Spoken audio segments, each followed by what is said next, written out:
Je vais vous faire un panorama de l'histiocytose langerhanienne pédiatrique. Et alors, pour revenir déjà sur la définition, alors la définition la plus classique, c'est quand même l'association de symptômes cliniques et radiologiques et d'une preuve histologique. Ça, c'est la règle. Mais on sait qu'il y a des situations où c'est pas si simple que ça. En particulier, on a des symptômes, on a une imagerie, mais pour des tas de raisons de localisation anatomique de la maladie, on n'arrive pas forcément à faire une biopsie. Mais en général, ça correspond à des formes dites plutôt bénignes, d'évolution bénigne, et on ne va pas se battre à tout prix pour avoir une biopsie si le site de la maladie est un site profond et possiblement dangereux d'accès. Je pense à des atteintes vertébrales, par exemple. Donc, mais en tout cas, la règle est néanmoins l'aspect aspect radiologique et clinique et preuve histologique. Deuxième élément, c'est les critères histologiques, alors qui vont être développés par Jean-François Émile. Mais clairement, pour parler d'histiocytose, il faut qu'il y ait un aspect de la biopsie qui soit typique, qui est en règle trouvé, mais qui n'est pas si simple que ça, parce que si la biopsie est faite avec retard, on peut très bien avoir des aspects qui sont des aspects dits vieillis de l'histiocytose langerhanienne, et on n'a pas la preuve de cette maladie. Il y a des pièges pour nous pédiatres et pour, je pense, les internistes, des pièges qui sont quand même des choses majeures, et pour nous, on est toujours quand même très prudent au diagnostic. Des infections comme la gale, une maladie historique comme la gale, si on fait une biopsie d'une lésion de gale, on a un aspect d'histiocytose langerhanienne. Il y a des infiltrats d'histiocytes avec des cellules qui présentent des caractéristiques de cellules de Langerhans. La tuberculose également. On peut avoir certains cancers qui peuvent ressembler, ou en tout cas qui peuvent comporter une infiltration de cellules histiocytaires, comme la maladie d'Hodgkin. On peut avoir des pathologies bénignes, comme une maladie qui s'appelle le kyste épidermoïde, qui peut ressembler à une histiocytose. Et en tout cas, clairement, pour tout médecin, avant de parler d'une maladie, il faut être certain que ce n'est pas une autre maladie. Et c'est le début. Le début de l'approche médicale de traitement, c'est être sûr du diagnostic. Sur le plan de l'infiltration et des organes atteints, c'est tout de suite très compliqué, et donc je vais forcément simplifier, puisqu'en fait on a donc tous les organes qui sont mentionnés là, l'os, la peau, les ganglions, le foie, le poumon, le sang au sens large, la rate, le tube digestif, le cerveau, l'hypophyse, l'œil, tout ça peut être atteint par la maladie. Bien sûr, dans des proportions très variées. L'atteinte la plus fréquente, c'est l'os, c'est à peu près 8 fois sur 10. La peau est également assez fréquente, mais c'est 3 fois sur 10. Et puis toutes les autres atteintes sont beaucoup plus rares. Et puis les combinaisons sont tout à fait possibles, mais en même temps, on n'a pas tout en même temps. C'est-à-dire que forcément, un patient donné va avoir 1, 2 ou 3 atteintes, rarement 4 ou 5. Très rarement aussi, la maladie va se compléter dans le temps. Et il y a une présentation qui est quand même très fixe à partir de la présentation initiale. La présentation, globalement, elle est la suivante. En tout cas, globalement, la majorité des patients ont un seul organe atteint, et donc ont une forme unifocale, donc une forme relativement bénigne. Et puis, les formes multisystémiques comportant le foie ou la rate ou l'hémato, qu'on appelle dans le jargon des histiocytologues, atteintes des organes à risque, c'est 14% des cas. Les atteintes pulmonaires chez l'enfant, c'est pas plus que 5% des cas. Et les atteintes multiviscérales, mais sans atteinte des organes à risque, c'est une vingtaine de pourcents. Donc on a cette distribution globalement, et donc ça explique que la majorité des cas, finalement, est une forme d'un seul organe et relativement bénin. L'âge de diagnostic de cette maladie, alors à travers celle du registre, qui est peut-être biaisé pour l'adulte, mais quand même, globalement, c'est une maladie de l'enfant. Le pic de diagnostic, c'est la première année de vie. Et si on combine l'extension de la maladie et l'âge, le pic de diagnostic, c'est donc la petite enfance, c'est la première année de vie, et c'est des formes en général cutanées isolées ou cutanées avec des atteintes des organes à risque. Quand l'enfant grandit, alors pour nous, il grandit à partir de 18 mois, en gros, 2 ans. C'est des grands pour l'histiocytose. On a en général des atteintes osseuses. Et parfois, qui se compliquent d'atteintes hypophysaires, parfois d'atteintes neurologiques. Et puis, le grand et l'adulte, on a le poumon avec plus ou moins les atteintes osseuses cutanées ou l'hypophysaire. Et puis, l'Erdheim-Chester, au-delà de de 50 ans. Voilà, donc ça c'est le tableau vu d'ensemble. Si je détaille par organe, pour l'atteinte osseuse, il y a 2 maîtres symptômes, c'est la douleur et des gonflements, quoi, des tuméfactions. Et puis je vous montre quelques aspects radiologiques. Alors les aspects radiologiques sont, pour les docteurs typiques, on appelle ça des lacunales en porte-pièce. Alors on a l'impression que si on reconstruit l'image au scanner, il y a un trou dans l'os. Bien entendu, ce n'est pas un trou et on ne peut pas mettre son doigt et gratter son cerveau à travers le trou parce qu'en fait, il y a des membranes. Mais en tout cas, ça donne cet aspect un peu grignoté de l'os. Donc en tout cas, la partie calcifiée de l'os est altérée. Et il y a donc c'est un aspect typique chez l'enfant, parce que chez l'adulte, il y a d'autres diagnostics à évoquer. On peut avoir des atteintes au niveau des vertèbres. C'est celle-ci qui nous pose des problèmes sur les biopsies, parce que c'est un endroit difficile d'accès pour un chirurgien. Et globalement, c'est une maladie de la tête et du cou et des vertèbres. Donc c'est une anomalie de l'axe, et les périphéries, les membres, les doigts sont exceptionnellement atteints. Pour ce qui concerne la peau, il y a 2 lésions typiques, c'est la rougeur, érythème pour les docteurs, hein, et les squames, les croûtes de lait par exemple. C'est en général peu prurigineux, c'est présent au niveau typiquement de la tête, du tronc et des plis, avec quelques images que je vais vous montrer. Donc des images qui ressemblent à des petits nodules, des petites taches avec des croûtes dessus et des atteintes des plis.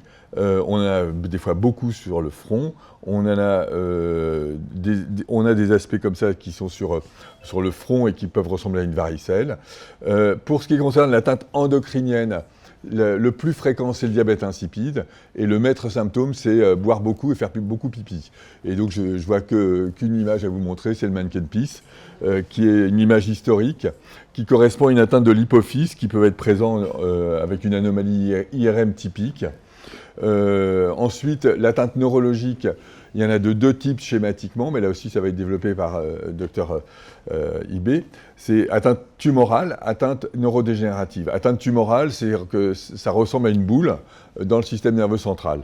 Elle peut être plus ou moins bien placée, elle peut être plus ou moins symptomatique. C'est relativement simple à traiter parce que les chimiothérapies classiques de l'histiocytose marchent très bien là-dessus. Et puis, éventuellement des thérapies ciblées, mais globalement, ça marche bien. Ça marche bien avec parfois des localisations pas très bien, qui peuvent avoir des conséquences quand même importantes sur la fonction du cerveau. Mais on en discutera un peu plus tard. L'atteinte neurodégénérative est là en revanche, beaucoup plus préoccupante parce que c'est une atteinte, d'une part, à ce jour, sans thérapeutique, avec une évolution qui est quand même très variable d'un patient à l'autre, mais qui peut aller jusqu'à un état grabataire. Mais ça peut commencer par des troubles moteurs, ça peut commencer par des troubles de l'attention. Ça peut s'arrêter là, mais ça peut continuer plus loin. Et la caractéristique essentielle de cette atteinte est qu'il y a en général un décalage entre l'atteinte initiale et les symptômes qui apparaissent secondairement. C'est clairement, on en discutera longuement plus tard, l'atteinte aujourd'hui qui nous pose le plus de problèmes et pour lequel on a beaucoup d'attention. Les atteintes des organes dits à haut risque, alors je suis embêté par le bandeau là, c'est les atteintes des organes profonds que sont le foie et la rate, et aussi le système hématopoïétique. Et c'était dans les livres de médecine l'atteinte mortelle du tout petit nourrisson. Clairement, on a fait d'énormes progrès. Quand on a commencé à travailler sur l'histiocytose, on avait cette courbe de survie. Alors les courbes de survie, je ne sais pas si comme patient vous arrivez à lire tout ça, mais pour nous, médecin, c'est notre quotidien. Mais en gros, on part de 100% de survie. Donc les patients sont tous présents au diagnostic. Et puis malheureusement, quand il y a des décès, ça fait chuter la courbe et elle s'arrête à un plateau. Et on avait un plateau, donc le plateau qui était une survie autour de 45% dans les années 90. Donc ça voulait dire que 55% des nouveau-nés qui avaient cette atteinte allaient mourir de cette atteinte. Et donc c'est un taux de décès énorme pour lequel, là, clairement, on a fait des progrès. L'atteinte hépatique, il y a 2 types d'atteintes hépatiques, le gros foie, la cytolyse, l'hépatite. en quelque sorte, qui peut être présent au diagnostic, mais on a une atteinte beaucoup plus sournoise qui peut survenir, qui est une atteinte des voies biliaires, et qui entraîne une jaunisse, en quelque sorte, un ictère chronique, et cette situation abîme le foie et entraîne une cirrhose biliaire dite secondaire, c'est-à-dire qu'à force d'avoir un mauvais écoulement de la bile, celle-ci va intoxiquer le foie et va être responsable d'une dysfonction du foie. Ça, c'est le deuxième type d'atteinte hépatique. Globalement, si on prend l'évolution, la maladie, elle guérit toute seule dans à peu près 40% des cas. Donc là aussi, paradoxe, on vous dit c'est muté BRAF, c'est comme dans le cancer, et puis en fait vous faites rien et tout guérit. Donc très bien. Donc ça, c'est plus de 40% des cas. La deuxième possibilité, c'est qu'elle guérit, mais elle laisse des séquelles. La troisième possibilité, c'est qu'elle s'étend et elle peut menacer la vie. Et clairement, donc voilà, on a ce profil très différent d'histoire de la maladie, qui vous unit mais qui vous désunit, parce qu'en fait, clairement, il y a une part de hasard, en tout cas, entre l'un et l'autre. L'approche thérapeutique qu'on a de côté pédiatrique, c'est des approches d'abord basées sur le recul du temps. D'abord, la surveillance est importante. Il y a les formes qui guérissent toutes seules, il faut leur laisser le temps de guérir. Ça peut prendre 3 semaines, 1 mois, 2 mois, 6 mois, et les choses s'arrangent tout seuls. Et puis, si éventuellement on peut avoir besoin d'une aide du chirurgien, qui peut soit enlever la lésion, soit mettre simplement un corset qui va stabiliser une douleur et arranger les choses. À une époque, on faisait de la radiothérapie, on sait maintenant que c'est plus utile. Il y a toujours une alternative. Et en ce qui concerne les traitements, on a beaucoup simplifié les choses sur l'approche de première ligne. Il a été proposé dans les années 70-80 de très nombreux traitements qui étaient tous un peu efficaces, mais les schémas les plus classiques maintenant, ils reposent sur l'association de vinblastine et de corticoïdes. Alors la vinblastine, c'est pour ça que j'ai mis une fleur, c'est que c'est un dérivé de la pervenche de Madagascar, qui est cette belle fleur qui est là. Donc c'est de la tisane, en quelque sorte, la vinblastine. C'est une tisane un peu améliorée, mais c'est de la tisane. Donc ça part des plantes, c'est un médicament qui est dérivé de ce traitement-là. Alors c'est une tisane, mais c'est pas forcément sans danger. Il faut le manier avec prudence, mais globalement, on sait que c'est pas dangereux sur le long terme. Ça peut être dangereux parce que c'est donné par voie veineuse et que ça peut être irritant sur les veines. Mais sinon, en dehors de ça, c'est un médicament qui est très bien supporté et qui est assez facile à utiliser, avec la contrainte de l'utiliser par voie veineuse et donc de faire des perfusions de ce médicament. Longtemps, on a utilisé d'autres médicaments. Un autre médicament qui s'appelle le 2-CDA ou cladribine ou le statine, qui est une chimiothérapie qui avait un intérêt pour les cas qui résistaient à la vinblastine et les corticoïdes avant la thérapie ciblée. Et si on prend l'histoire des traitements de l'histiocytose, avant les années 60, il n'y avait rien de vraiment très très établi. De 63 à 90, on a des traitements qui sont efficaces et on va utiliser la vinblastine par exemple de façon très large et on va constituer des protocoles en quelque sorte. De 90 à 2000, il y a des groupes de travail qui vont se constituer dans les différents pays du monde qui vont permettre de faire des essais thérapeutiques et démontrer que vinblastine et corticoïdes, c'est vraiment la référence. Mais il restait les patients qui résistaient à vinblastine corticoïdes et qui étaient surtout des patients avec atteinte hématologique. Et c'est pour cela qu'on a proposé dans les années 2000 un traitement qui associe le 2-CDA et la racitine. Et puis 2014, c'est le début des thérapies ciblées chez l'enfant, un peu à la suite de l'adulte. Alors je vous montre quelques courbes là aussi de survie. Je suis désolé, c'est des choses abominables sur le plan scientifique, par an. Mais on avait cette courbe de survie, alors je vais faire cette courbe-là. Ça, c'est tous les patients du registre français. On avait 1300 patients et on avait 2 périodes. La période bleue, c'était la période 83-97 et la période rouge, c'est à partir de 98. Vous voyez que la courbe rouge, elle est au-dessus de la courbe bleue. La courbe bleue, elle était à 92% de survie à 5 ans. C'est-à-dire ça veut dire que dans les années 83-97, 8% des enfants allaient mourir de la maladie. À partir des années 97, on n'avait plus que 1,3% des patients qui allaient mourir de la maladie. Et l'énorme partie des progrès étaient les patients qui avaient des atteintes graves, ce qu'on appelle les organes à risque, où là, on était passé de 60% avant les années 97 à 92%. Il restait encore des patients pour lesquels on avait des progrès à faire à partir de 98, mais quand même, 2 CDA aracitine avaient constitué un progrès.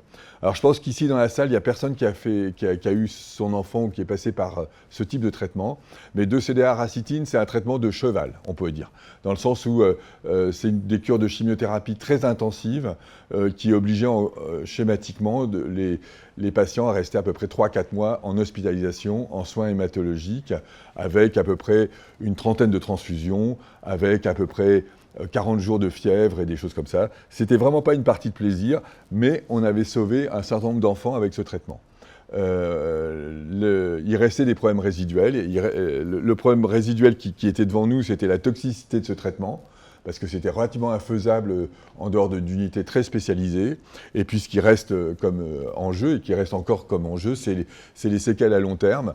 On veut guérir tout le monde et guérir sans séquelles, ce qui pose des tas de problèmes sur la compréhension de la maladie et l'utilisation des différents traitements. Ce qu'on peut dire sur l'histiocytose en enfance, c'est que c'est une maladie qui est maintenant connue. On a des recommandations qui sont maintenant disponibles. On a fait des progrès indéniables sur la prise en charge. Je vais développer largement plus tard l'aspect thérapie ciblée. Ça a été une nouvelle ère de la thérapeutique, mais il y a encore du chemin à faire. Et voilà un peu d'où on vient et qu'est-ce que c'est comme présentation. Merci.